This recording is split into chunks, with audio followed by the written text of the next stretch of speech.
Hi everyone, welcome back to my channel. তো এই ব্লগটা হচ্ছে আমাদের ছেলের অন্নপ্রাশনের পরের দিনের ব্লগ। তখন ননদরা ছিল, তো ননদরা বললো যে এসছি যখন চ একটু কাঁচরাপাড়া থেকে শপিং করে আসি। তো শপিংয়ে গেছিলাম। এখানে দেখো আমার না মানে ভালো একটা ইমিটেশনের সোনা শাখা পলা নেই। সোনার আছে, যেটা হাতে পড়েছে ওটা সোনারই, কিন্তু একটা ইমিটেশনের খুব দরকার পড়ে মানে কোনো অকেশনে যাওয়ার জন্য।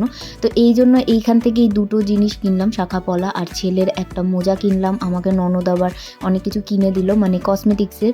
তো ওইগুলো কিনে আর ওর ভাগ্নে দেখো মানে আসলেই মন জিনিসে এইসব ডোনাট ফোনাট এখনকার বাচ্চারা যেটা পছন্দ করে এগুলো খেতেই হবে। আর ওর সাথে আরেকটা বাচ্চা আছেই, মানে আমার বর, ওরও এইসব লাগে, মানে পিৎজা এইসব আর কি লাগে।